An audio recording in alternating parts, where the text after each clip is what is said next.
വിമാനത്താവളത്തിൽ നിന്നും സിംഗപ്പൂരിനുള്ള വിമാനം ടേക്ക് ഓഫ് ചെയ്യാൻ തുടങ്ങുകയായിരുന്നു. യാത്രക്കാരായി പേര് രജിസ്റ്റർ ചെയ്തിട്ടുള്ളത് 114 പേരാണ്. പക്ഷേ 110 പേർ മാത്രമേ നിലവിൽ വിമാനത്തിലുള്ളൂ. ആ വിമാനത്തിൽ കയറേണ്ട ബാക്കി 4 പേർ ആ സമയത്ത് ചെക്ക് ഇൻ സ്ഥലത്ത് എത്തിയിട്ടേയുള്ളൂ. വിമാനം ടേക്ക് ഓഫ് ചെയ്യാൻ പോകുന്ന സാഹചര്യത്തിൽ ആ 4 പേർ എത്രയും വേഗം തന്നെ എത്തിച്ചേരണമെന്നുള്ള അനൗൺസ്മെന്റ് കേട്ട നിമിഷത്തിൽ തന്നെ ഉദ്യോഗസ്ഥർ നടപടികൾ വേഗത്തിലാക്കി. ആ 4 പേരും അതിവേഗം ഫ്ലൈറ്റിലേക്ക് കയറിയ നിമിഷത്തിൽ തന്നെ വിമാനം ടേക്ക് ഓഫ് ചെയ്തു. വിമാനം ടേക്ക് ഓഫ് ചെയ്ത് ഏതാനും നിമിഷങ്ങൾക്കകം തന്നെ 38 സീറ്റ് നമ്പറിലിരിക്കുന്ന വ്യക്തി തനിക്ക് കുറച്ച് മിൽക്ക് വേണമെന്ന് എയർ ഹോസ്റ്റസിനോട് ആവശ്യപ്പെട്ടു. ഈ നിമിഷത്തിൽ തന്നെ ഫ്ലൈറ്റിലേക്ക് വൈകി കയറിയ 4 പേരും അതിവേഗതയിൽ ടോയ്ലറ്റിന്റെ ഭാഗത്തേക്ക് ഓടുന്ന കാഴ്ചയാണ് വിമാനത്തിലുണ്ടായിരുന്നവർ കണ്ടത്. 2 പേർ വീതം ഒരുമിച്ച് ടോയ്ലറ്റിലേക്ക് കയറുന്നത് കണ്ട് ആൾക്കാർക്ക് എന്തോ സംശയം തോന്നി. ഏതാനും നിമിഷങ്ങൾക്കകം തന്നെ ടോയ്ലറ്റിനകത്തേക്ക് കയറിയ 2 പേരും ഒരുമിച്ച് തന്നെ പുറത്തേക്ക് വന്നു. പുറത്തേക്ക് വന്ന ആളുകളെ കണ്ട് യാത്രക്കാർ നടുങ്ങിപ്പോയി. അവരുടെ കൈവശം കത്തിയും അതീവ സ്ഫോടകശേഷിയുള്ള എക്സ്പ്ലോസീവ്സുമാണുള്ളത്. ആ കാഴ്ച കണ്ട യാത്രക്കാർ ഭയന്ന് നിലവിളിച്ച് സീറ്റിൽ നിന്നും എഴുന്നേൽക്കാൻ ഒരു ശ്രമം നടത്തിയെങ്കിലും 4 പേരുടെ കൂട്ടത്തിൽ ലീഡറെന്ന് തോന്നിക്കുന്ന ഒരു വ്യക്തി ഉറക്കെ അലറി തുടങ്ങി. യാത്രക്കാരും അനങ്ങിപ്പോകരുതെന്നും ഇരിക്കുന്ന സീറ്റുകളിൽ നിന്ന് എഴുന്നേൽക്കാൻ പാടില്ല എന്നും ഈ ഫ്ലൈറ്റ് തങ്ങൾ ഹൈജാക്ക് ചെയ്തു എന്നുമാണ് ആ വ്യക്തികൾ ഉറക്കെ പറഞ്ഞത്. ഫ്ലൈറ്റ് ഹൈജാക്ക് ചെയ്യപ്പെടാൻ ഒരു ശ്രമം നടക്കുന്നു എന്നുള്ള വിവരം ഉടൻ തന്നെ ക്യാബിൻ ക്രൂ പൈലറ്റിനെ അറിയിച്ചു. ആ നിമിഷത്തിൽ തന്നെ പൈലറ്റ് ആ വിവരം കൺട്രോൾ റൂമിലേക്ക് റിപ്പോർട്ട് ചെയ്യുകയും ചെയ്തു. ആ നിമിഷത്തിനകം തന്നെ ഫ്ലൈറ്റ് മലേഷ്യൻ അതിർത്തി കടന്ന് സിംഗപ്പൂരിലേക്ക് ഏകദേശം അടുക്കുകയും ചെയ്തിട്ടുണ്ട്. ഇതിനിടയിൽ എഴുന്നേൽക്കാൻ ശ്രമം നടത്തിയ യാത്രക്കാർക്കൊക്കെ ആ വ്യക്തികളുടെ വേഷവിധാനം കണ്ട യാത്രക്കാർക്ക് എന്തോ ചില സംശയങ്ങൾ തോന്നി. സിംഗപ്പൂരുമായോ മലേഷ്യയുമായോ യാതൊരു ബന്ധവുമില്ലാത്ത വ്യക്തികളാണ് ആ 4 സംഘം. അവരെ കണ്ടപ്പോൾ തന്നെ പാകിസ്ഥാനിൽ നിന്നുള്ള ആൾക്കാരാണോ എന്നാണ് യാത്രക്കാർക്ക് സംശയം തോന്നിയത്. ടേക്ക് ഓഫും യാത്രയും ലാൻഡിങ്ങും എല്ലാം കൂടി 50 മിനിറ്റ് മാത്രമെടുക്കുന്ന ആ ഷോർട്ട് യാത്രയിൽ ആൾക്കാർ അതിവേഗം തന്നെ സിംഗപ്പൂരിലേക്ക് എത്താൻ വേണ്ടി കയറിയ സമയത്താണ് ഇത്തരത്തിലൊരു സംഭവം ഉണ്ടായിരിക്കുന്നത്. ഹൈജാക്കേഴ്സിന്റെ ലീഡറെന്ന് തോന്നിക്കുന്ന വ്യക്തി അതിവേഗം മുൻപോട്ട് നടന്ന് പൈലറ്റ് ഇരിക്കുന്നതിന് സമീപമുള്ള കോക്ക്പീറ്റിന് സമീപമെത്തി അത് തുറക്കാൻ ആവശ്യപ്പെട്ടെങ്കിലും അയാൾ വിസമ്മതിച്ചു. ആ നിമിഷത്തിൽ തന്നെ അയാൾ തന്റെ കൈവശമുണ്ടായിരുന്ന എക്സ്പ്ലോസീവ് ഉയർത്തിക്കാട്ടിക്കൊണ്ട് യാത്രക്കാരെ മുഴുവൻ കൊല്ലുമെന്ന് ഭീഷണിപ്പെടുത്തി. അയാൾ പറഞ്ഞതുപോലെ തന്നെ ചെയ്യുമോ എന്ന് ഭയന്നു പോയ പൈലറ്റ് കോക്ക്പീറ്റ് തുറന്നു കൊടുക്കുകയും ചെയ്തു. ആ നിമിഷത്തിൽ തന്നെ ബാക്കിയുള്ള 3 പേരിൽ ഒരാൾ വിമാനത്തിന്റെ ഏറ്റവും എൻഡിലായുള്ള ഭാഗത്ത് നിലയുറപ്പിക്കുകയും ചെയ്തു. പൈലറ്റും സഹപൈലറ്റും ഒഴികെയുള്ള ക്രൂ മെമ്പേഴ്സിനെയെല്ലാം ഹൈജാക്കേഴ്സിലുള്ള ബാക്കിയുള്ള ആളുകൾ വിമാനത്തിന്റെ പുറകുഭാഗത്തേക്ക് മാറ്റി. എക്സിക്യൂട്ടീവ് ക്ലാസ്സിൽ നിന്നും ആളുകളെ എക്കണോമിക് ക്ലാസ്സിലേക്ക് മാറ്റിയിരിക്കുകയാണ്. ഇപ്പോൾ മുഴുവൻ ആളുകളും എക്കണോമിക് ക്ലാസ്സിലാണുള്ളത്. യാത്രക്കാരെയെല്ലാം സസൂക്ഷ്മം നിരീക്ഷിച്ചുകൊണ്ട് ഹൈജാക്കേഴ്സ് നിൽക്കുന്ന സമയത്തായിരുന്നു കോക്ക്പീറ്റിനുള്ളിലേക്ക് കടന്ന ലീഡർ തന്റെ ആവശ്യം പൈലറ്റിനെ അറിയിച്ചത്. വിമാനം സിംഗപ്പൂരിലേക്ക് പറക്കണ്ട എന്നും സിഡ്നിക്ക് സമീപം എയർപോർട്ടിൽ ഇറക്കണമെന്നുമായിരുന്നു അയാളുടെ ആവശ്യം.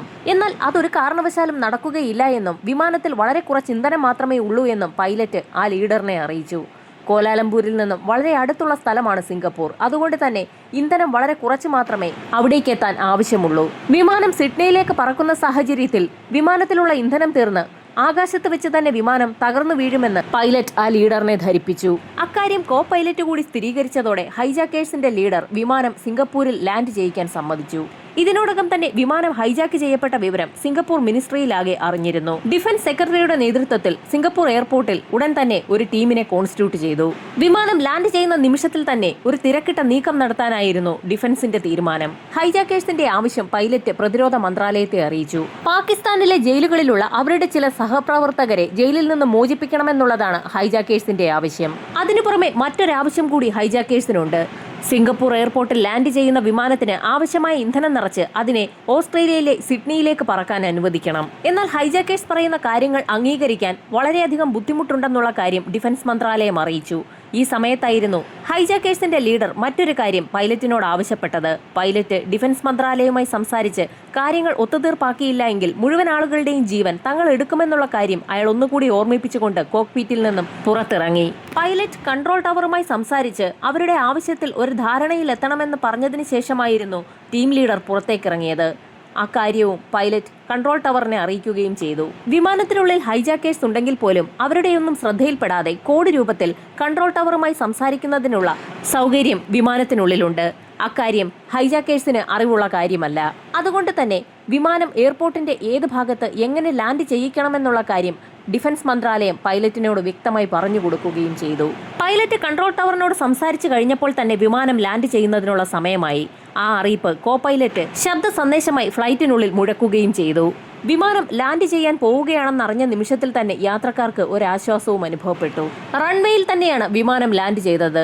പൈലറ്റിനോട് ഹൈജാക്കേഴ്സിന്റെ ലീഡർ റൺവേയിൽ വിമാനം ലാൻഡ് ചെയ്യിക്കണമെന്നായിരുന്നു ആവശ്യപ്പെട്ടിരുന്നത്.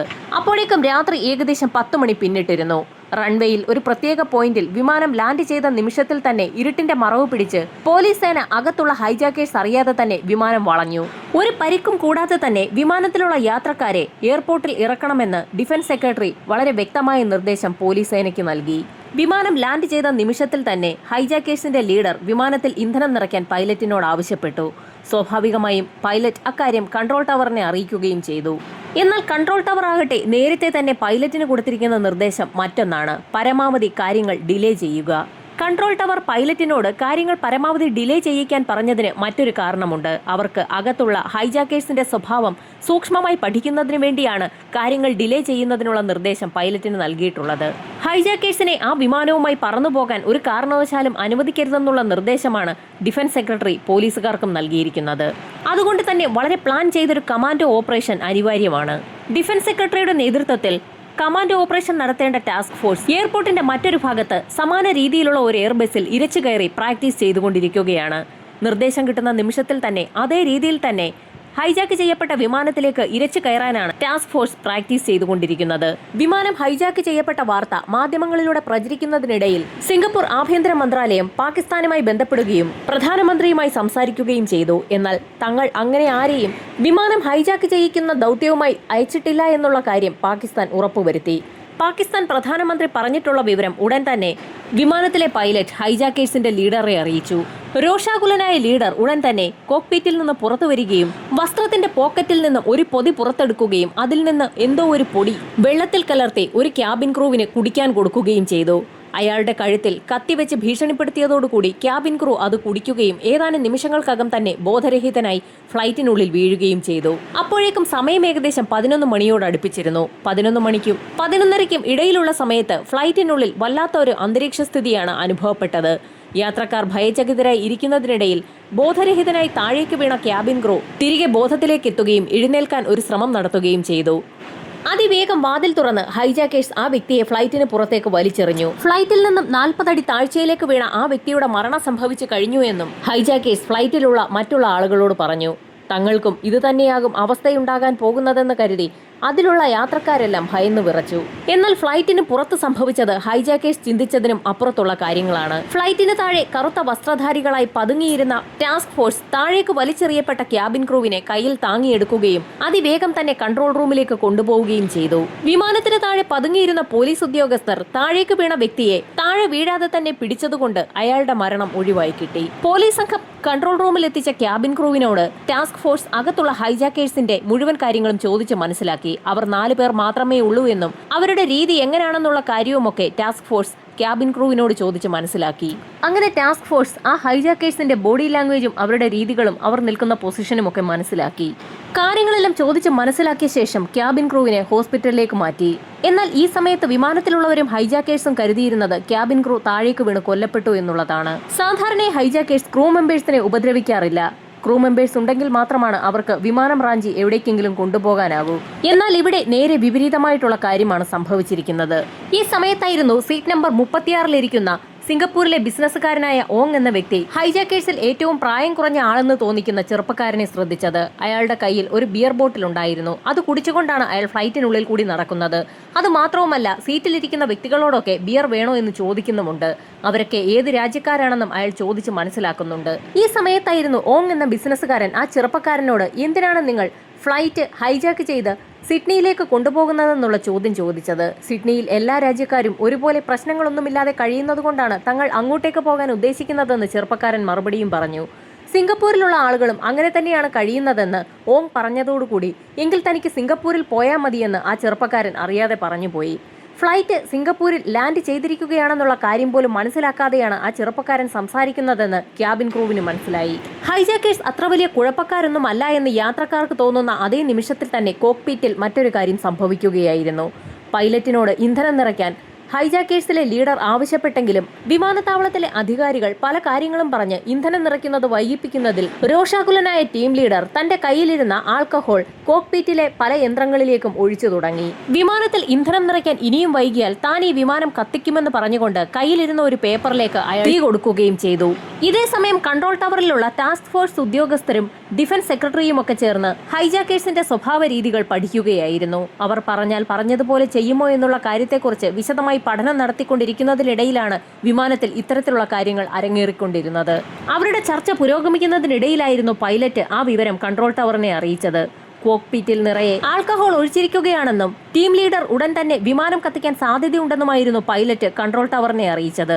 ആ നിമിഷത്തിൽ തന്നെ കൺട്രോൾ ടവറിൽ നിന്നും ഡിഫൻസ് സെക്രട്ടറിയുടെ നിർദ്ദേശവും എത്തി. അതിവേഗം തന്നെ വിമാനത്തിൽ ഇന്ധനം നിറയ്ക്കുന്നതിനുള്ള നിർദ്ദേശമാണ് ഡിഫൻസ് സെക്രട്ടറി നൽകിയത്. അക്കാര്യം പൈലറ്റ് ഉടൻ തന്നെ ഹൈജാക്കേഴ്സിന്റെ ലീഡറിനെ അറിയിച്ചതും അയാൾ ഉടൻ തന്നെ കൈവശമുണ്ടായിരുന്ന കത്തിച്ചു പിടിച്ച പേപ്പർ നിലത്തേക്കിട്ട് ചവിട്ടിയണച്ചു. വിമാനത്തിൽ ഇന്ധനം നിറയ്ക്കണമെങ്കിൽ ഒരു പ്രത്യേക സ്ഥലത്തേക്ക് മൂവ് ചെയ്യിക്കേണ്ടത് ആവശ്യമാണെന്ന് പൈലറ്റ് അറിയിച്ചതിനെ തുടർന്ന് ലീഡർ അതിന് അനുമതിയും നൽകി. വിമാനം പതിയെ റൺവേയിൽ നിന്നും ചലിച്ചു തുടങ്ങി. പൈലറ്റിന് നേരത്തെ തന്നെ കൺട്രോൾ ടവറിൽ നിന്നും ഡിഫൻസ് സെക്രട്ടറിയുടെ വ്യക്തമായ നിർദ്ദേശം എത്തിയിട്ടുണ്ട്. വിമാനം എവിടേക്കാണ് കൊണ്ടുചെല്ലേണ്ടതെന്നുള്ള വിവരമാണ് നേരത്തെ തന്നെ പൈലറ്റിന് ലഭിച്ചിട്ടുള്ളത്. പൈലറ്റ് വിമാനം എത്തിച്ചതാകട്ടെ നേരത്തെ ടാസ്ക് ഫോഴ്സ് സംഘം വിമാനത്തിലേക്ക് ഇരച്ചു കയറി പരിശീലനം നടത്തിക്കൊണ്ടിരുന്ന അതേ സ്ഥലത്തേക്കാണ്. നേരത്തെ പരിശീലനം നടത്തുന്നതിനായി അവിടെ സ്ഥാപിച്ചിട്ടുണ്ടായിരുന്ന എയർബസ് അവിടെ നിന്ന് മാറ്റിയിട്ടുണ്ട്. അതേ എയർബസ് കിടന്നിരുന്ന അതേ പൊസിഷനിൽ തന്നെയാണ് ഇപ്പോൾ ഹൈജാക്കേഴ്സ് ഉള്ള വിമാനവും ലാൻഡ് ചെയ്യിച്ചിരിക്കുന്നത്. വിമാനം നിർത്തിയിട്ട നിമിഷത്തിൽ തന്നെ വിമാനത്തിൽ ഇന്ധനം നിറയ്ക്കുന്നതിനുള്ള ആളുകൾ എത്തുകയും വിമാനത്തിൽ ഇന്ധനം നിറച്ചു തുടങ്ങുകയും ചെയ്തു. ചുറ്റും നല്ല ഇരുട്ടാണ്. ഈ സമയത്താണ് സിംഗപ്പൂർ ആർമിയുടെ കറുത്ത വസ്ത്രം ധരിച്ച 20 അംഗ കമാൻഡോസ് ടീം വിമാനത്തിന് അടുത്തെത്തിയത്. ഈ വിവരം അകത്തുണ്ടായിരുന്ന ഹൈജാക്കേഴ്സ് അറിഞ്ഞിട്ടുമില്ല. രാവിലെ ഏകദേശം 3 മണിയോടടുപ്പിച്ചപ്പോൾ തന്നെ ആദ്യത്തെ ടാങ്കിൽ നിന്നുള്ള ഇന്ധനം വിമാനത്തിൽ നിറച്ചു. ആ സമയത്ത് ഹൈജാക്കേഴ്സിന്റെ ലീഡർ നമുക്ക് പുറപ്പെടാമെന്ന് പൈലറ്റിനോട് ആവശ്യപ്പെട്ടെങ്കിലും ഒരു ലോഡ് മാത്രമേ കയറിയിട്ടുള്ളെന്നും ഇനിയും ഇന്ധനം നിറയ്ക്കേണ്ടതുണ്ടെന്നും അടുത്ത ടാങ്കർ ഇപ്പോൾ വരുമെന്നും പൈലറ്റ് ലീഡറിനെ അറിയിച്ചു. ദേഷ്യം വന്ന ലീഡർ കോക്ക്പീറ്റിൽ നിന്ന് പുറത്തേക്കിറങ്ങുകയും പുറത്തുണ്ടായിരുന്ന ഒരു ക്യാബിൻ ക്രൂവിനെ വലിച്ചിഴച്ച് വിമാനത്തിന്റെ വാതിൽ ലക്ഷ്യം വെച്ച് നടന്നു നീങ്ങുകയും ചെയ്തു. യാത്രക്കാർക്കൊക്കെ കാണാൻ കഴിയാത്തത്ര ദൂരത്താണ് വാതിൽ സ്ഥിതി ചെയ്യുന്നത്. വാതിൽ തുറന്ന ലീഡർ ആ ക്രൂവിനെ പുറത്തേക്ക് തള്ളി. ഇക്കാര്യം പ്രതീക്ഷിച്ച് വിമാനത്തിന് താഴെ നിലയുറപ്പിച്ചിരുന്ന കമാൻഡോസ് താഴേക്ക് വീണ ആ വ്യക്തി അയാൾ താഴേക്ക് പതിക്കുന്നതിന് മുൻപ് തന്നെ കൈയോടെ എടുത്തു പൊക്കുകയും ചെയ്തു. ക്യാബിൻ ക്രൂവിനെ താഴേക്ക് വലിച്ചെറിഞ്ഞ ശേഷം ടീം ലീഡർ തിരികെ വിമാനത്തിലേക്ക് കയറുകയും ആ വ്യക്തിയെ താൻ കൊലപ്പെടുത്തിയെന്ന് അതിനുള്ളിലുള്ള യാത്രക്കാരോടും പൈലറ്റിനോടും പറയുകയും ചെയ്തു. 2 ജീവനക്കാരെ ഹൈജാക്കേഴ്സ് കൊലപ്പെടുത്തിയല്ലോ എന്നോർത്ത് അകത്തുള്ള ആളുകൾ ഭയന്നിരിക്കുകയാണ്. മൂന്നാമൻ ആരായിരിക്കുമെന്നുള്ളതായിരുന്നു അവരുടെ സംശയം. എന്നാൽ താഴേക്ക് വീണ ക്രൂവിനെ കമാൻഡോസ് കൺട്രോൾ ടവറിൽ എത്തിക്കുകയും അയാളിൽ നിന്നും ഹൈജാക്കേഴ്സിനെ കുറിച്ചുള്ള കൂടുതൽ വിവരങ്ങൾ ചോദിച്ച് മനസ്സിലാക്കുകയും ചെയ്തു. അവരുടെ കൈവശമുണ്ടായിരുന്ന ആയുധങ്ങളും അവരുടെ കമാൻഡിംഗ് രീതിയുമെല്ലാം ക്യാബിൻ ക്രൂ കൺട്രോൾ ടവറിൽ അറിയിക്കുകയും ചെയ്തു. 4 മണിയായിട്ടും വാഹനത്തിൽ ഇന്ധനം നിറയ്ക്കുന്നതിനായി അടുത്ത ടാങ്കർ വരാത്തതിൽ ദേഷ്യം പൂണ്ട ലീഡർ കൂട്ടത്തിലുണ്ടായിരുന്ന മറ്റൊരു ക്യാബിൻ ക്രൂവിനെ കൂടി വിമാനത്തിൽ നിന്നും പുറത്തേക്ക് തള്ളുന്നതിനായി വാതിൽക്കൽ വരെ കൊണ്ടുവന്നു. അയാളുടെ തല ഏകദേശം പുറത്തേക്കിട്ടെങ്കിലും ഏതാനും നിമിഷങ്ങൾക്കകം തന്നെ അയാളെ തിരികെ വിമാനത്തിനകത്തേക്ക് തന്നെ വലിച്ചിഴച്ചിടുകയാണ് ചെയ്തത്. പൈലറ്റ് ഉടൻ തന്നെ ആ വിവരം കൺട്രോൾ ടവറിൽ അറിയിക്കുകയും തൊട്ടടുത്ത നിമിഷത്തിൽ തന്നെ അടുത്ത ടാങ്കർ വിമാനത്തിൽ ഇന്ധനം നിറയ്ക്കുന്നതിന് എത്തുകയും ചെയ്തു. 1 മണിക്കൂറിനോടകം തന്നെ ഇന്ധനം നിറച്ച് ടാങ്കറുകൾ മടങ്ങിപ്പോകുന്നത് ലീഡർമാർ കാണുകയും ചെയ്തു. സിഡ്നിയിലേക്ക് പോകുന്നതിനുള്ള ഇന്ധനം വിമാനത്തിലായി എന്നുള്ള കാര്യം പൈലറ്റ് ഹൈജാക്കിംഗ് ലീഡറിനെ അറിയിക്കുകയും ചെയ്തു. ആ നിമിഷത്തിലായിരുന്നു ഹൈജാക്കേഴ്സ് വിമാനത്തിലുള്ള യാത്രക്കാരെയെല്ലാം അവിടെ ഇറക്കുകയാണെന്നുള്ള കാര്യം പ്രഖ്യാപിച്ചത്. വിമാനത്തിലുള്ള മുഴുവൻ ആളുകൾക്കും അതൊരാശ്വാസ വാർത്ത തന്നെയായിരുന്നു. എന്നാൽ ക്യാബിൻ ക്രൂകളുടെ സന്തോഷം അധികം നീണ്ടു നിന്നില്ല. വിമാനം സിഡ്നിയിലേക്ക് പറക്കുമ്പോൾ അവരെ അനുഗമിക്കുന്നതിനായി ക്യാബിൻ ക്രൂവും ആ വാഹനത്തിൽ ഉണ്ടായിരിക്കണമെന്ന് ഹൈജാക്കേഴ്സ് പ്രഖ്യാപിച്ചതോടുകൂടി ജീവനക്കാർ ആകെ ഭയചകിതരായി. യാത്രക്കാരാരുമില്ലാതെ ആകാശത്തേക്ക് പറന്നുയരുന്ന വിമാനം ഒരുപക്ഷെ വെടിവെച്ചിടാൻ സിംഗപ്പൂർ സർക്കാർ ഉത്തരവ് നൽകിയേക്കും. അങ്ങനെയെങ്കിൽ അതിലുള്ള ക്യാബിൻ ക്രൂവിന്റെ കാര്യത്തിൽ ഒരു തീരുമാനമാകും. ഭയന്നുപോയ ക്യാബിൻ ക്രൂ തന്റെ മരണശേഷം തന്റെ ഭാര്യയും അമ്മയും എന്തൊക്കെ കാര്യങ്ങൾ ചെയ്യണമെന്നുള്ള കാര്യം അതിവേഗം തന്നെ ഒരു പേപ്പറിൽ എഴുതി ആ പേപ്പർ വാഹനത്തിനുള്ളിലുണ്ടായിരുന്ന ഒരു യാത്രക്കാരിയുടെ കയ്യിൽ കൊടുത്തു. എന്ത് പറയണമെന്നറിയാതെ ആ യാത്രക്കാരി നിശ്ചലയായി നിൽക്കുക മാത്രമാണ് ചെയ്തത്. യാത്രക്കാരെ ഒരു പരിക്കും കൂടാതെ മോചിപ്പിക്കുകയാണെങ്കിൽ ഹൈജാക്കേഴ്സിന്റെ ആവശ്യം അംഗീകരിക്കാമെന്ന് കൺട്രോൾ ടവറിൽ നിന്ന് നിർദ്ദേശം എത്തിയെങ്കിൽ പോലും തങ്ങൾ ചതിക്കപ്പെടുകയാണോ എന്നുള്ള സംശയം ഹൈജാക്കേഴ്സിന് തോന്നി. ആ നിമിഷത്തിൽ തന്നെ ലീഡർ പൈലറ്റിനോട് ഒരു കാര്യം പറഞ്ഞു. ഏതാനും നിമിഷങ്ങൾക്കകം തന്നെ ഫ്ലൈറ്റ് ടേക്ക് ഓഫ് ചെയ്തില്ല എങ്കിൽ ഓരോ 10 നിമിഷത്തിലും ഓരോ വ്യക്തിയെ വീതം താൻ കൊല്ലുമെന്നായിരുന്നു ലീഡർ പൈലറ്റിനെ അറിയിച്ചത്. ഹൈജാക്കിംഗ് ലീഡറിന്റെ തീരുമാനം പൈലറ്റ് ഉടൻ തന്നെ കൺട്രോൾ ടവറിൽ ഡിഫൻസ് സെക്രട്ടറിയെ അറിയിച്ചു. അത് മാത്രവുമല്ല, ഡിഫൻസ് സെക്രട്ടറി മറ്റൊരു കാര്യം കൂടി അറിഞ്ഞു. വിമാനത്തിനുള്ളിലുള്ള ഹൈജാക്കിംഗ് ലീഡർ ഒരു കൗണ്ട് ഡൗൺ തുടങ്ങിയിരിക്കുകയാണ്. 5 മിനിറ്റിനകം എന്തെങ്കിലും ചെയ്തില്ല എങ്കിൽ വലിയ ദുരന്തം തന്നെ ഉണ്ടാകുമെന്ന് ടാസ്ക് ഫോഴ്സിന് ഉറപ്പായി. ഇനി വെയിറ്റ് ചെയ്തിട്ട് കാര്യമില്ല എന്ന് മനസ്സിലാക്കിയ ഡിഫൻസ് സെക്രട്ടറി ഉടൻ തന്നെ കമാൻഡോസിന് നിർദ്ദേശം നൽകി. ഫ്ലൈറ്റിനുള്ളിലേക്ക് ഇടിച്ചു കയറുന്നതിനുള്ള നിർദ്ദേശമാണ് കമാൻഡോസിന് ലഭിച്ചത്. വിമാനത്തിന് താഴെ വിമാനത്തോട് ചേർന്ന് 20-ൽ പരം ടാസ്ക് ഫോഴ്സ് ഉദ്യോഗസ്ഥരാണ് മാസ്കും ധരിച്ച് കറുത്ത വസ്ത്രം ധരിച്ച് ഒരുങ്ങി തയ്യാറായി നിൽക്കുന്നത്. കൗണ്ട് ഡൗൺ സ്റ്റാർട്ട് ചെയ്ത നിമിഷത്തിൽ തന്നെ വിമാനത്തിന്റെ പിൻഭാഗത്തെ വാതിലിന് സമീപത്തായി ചാരിവെച്ച ഏണികളിലൂടെ കമാൻഡോസ് മുകളിലേക്ക് കയറുകയും വിമാനത്തിന്റെ വാതിലിന് ചുറ്റും ചെറിയ രീതിയിലുള്ള സ്ഫോടക വസ്തുക്കൾ നിറയ്ക്കുകയും ചെയ്തു. ഒരു നിയന്ത്രിത സ്ഫോടനത്തിനുള്ള മെറ്റീരിയൽസ് ആണ് കമാൻഡോസ് അവിടെ ഉറപ്പിച്ചത്. ആ സ്ഫോടക വസ്തുക്കൾ പതിപ്പിച്ചു കഴിഞ്ഞതും കമാൻഡോസ് പുറത്തേക്കിറങ്ങി അല്പം പുറകോട്ട് മാറി. തങ്ങളുടെ കൈവശമുണ്ടായിരുന്ന റിമോട്ട് കൺട്രോൾ ഉപയോഗിച്ച് ആ സ്ഫോടക വസ്തുക്കൾ ആക്ടിവേറ്റ് ചെയ്യുകയും ചെയ്തു. ഒരു വൻ സ്ഫോടന ശബ്ദത്തോടുകൂടി ഡോർ തകർന്നു വീണു. ഡോർ തകർന്നു വീണ നിമിഷത്തിൽ തന്നെ ഒരു സെക്കൻഡ് പോലും കളയാതെ അവിടെ ചാരി വെച്ചിട്ടുണ്ടായിരുന്ന ഏണിയിലൂടെ കമാൻഡോസ് വിമാനത്തിനുള്ളിലേക്ക് ഇരച്ചു കയറി. വിമാനത്തിനകത്തേക്ക് ഇരച്ചു കയറിയ കമാൻഡോസ് ഹെഡ്സ് ഡൗൺ എന്നുറക്കെ പറഞ്ഞുകൊണ്ട് ഒരു സ്റ്റെൻ ഗ്രനേഡ് വിമാനത്തിനുള്ളിലേക്ക് വലിച്ചെറിഞ്ഞു. സിംഗപ്പൂർ കമാൻഡോസിന്റെ നിർദ്ദേശം കേട്ട ഉടൻ തന്നെ യാത്രക്കാർ തലകുനിച്ച് സീറ്റിലേക്കിരുന്നു.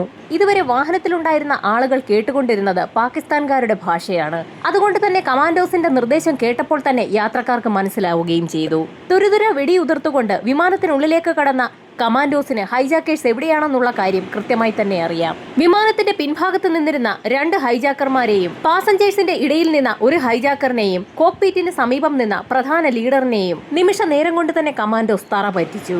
ഹൈജാക്കേഴ്സ് 4 പേർ മാത്രമേ ഉള്ളൂ എന്ന് നേരത്തെ ക്യാബിൻ ക്രൂ കൺട്രോൾ ടവറിൽ അറിയിച്ചിട്ടുണ്ട്. ഇനി യാത്രക്കാരുടെ കൂട്ടത്തിൽ ഏതെങ്കിലും ഹൈജാക്കേഴ്സ് പതുങ്ങിയിരിപ്പുണ്ടോ എന്നൊന്ന് അറിയുന്നതിനായി കമാൻഡോസ് അവരുടെ തോക്കുകൾ യാത്രക്കാർക്ക് നേരെ തന്നെ നീട്ടിപ്പിടിച്ചുകൊണ്ടിരുന്നു. ഒരു സാധനവും എടുക്കാതെ ആളുകളോട് വിമാനത്തിൽ നിന്ന് പുറത്തേക്കിറങ്ങാൻ ആവശ്യപ്പെട്ടു. അപ്പോഴേക്കും പ്രധാന വാതിൽ തുറക്കുകയും അവിടേക്ക് ലാഡർ ഘടിപ്പിക്കുകയും ചെയ്തിട്ടുണ്ടായിരുന്നു. മുൻഭാഗത്തെ വാതിലിലൂടെ യാത്രക്കാർ തീർത്തും ആശ്വാസത്തോടുകൂടി ഒരു സാധനവും എടുക്കാതെ തന്നെ കൈയും വീശി പുറത്തേക്കിറങ്ങിയ യാത്രക്കാരെ കമാൻഡോസ് നേരെ കൺട്രോൾ ടവറിൽ എത്തുകയും പരിശോധിക്കുകയും ചെയ്തു. ഇതോടൊപ്പം തന്നെ വിമാനത്തിനുള്ളിലും വിശദമായ പരിശോധന നടത്തി. Singapore airline flight SQ-117 hijacking ഓപ്പറേഷനായി കമാൻഡോസിന് വേണ്ടി വന്നത് വെറും 30 സെക്കൻഡുകൾ മാത്രമാണെന്നാണ് മാധ്യമങ്ങൾ റിപ്പോർട്ട് ചെയ്തത്. എന്നിരുന്നാലും യാത്രക്കാർക്കാർക്കും ഒരു പരിക്കും ഏൽപ്പിക്കാതെ ഒരു കമാൻഡോ ഓപ്പറേഷൻ നടത്തി 4 ഹൈജാക്കേഴ്സിനെ അതിവേഗം തന്നെ വകവരുത്തിയ സിംഗപ്പൂർ ആർമിയുടെ ആ സ്പെഷ്യൽ ടാസ്ക് ഫോഴ്സിന്റെ ആ കമാൻഡോ ദൗത്യം ചരിത്രത്തിന്റെ ഭാഗമാണ്.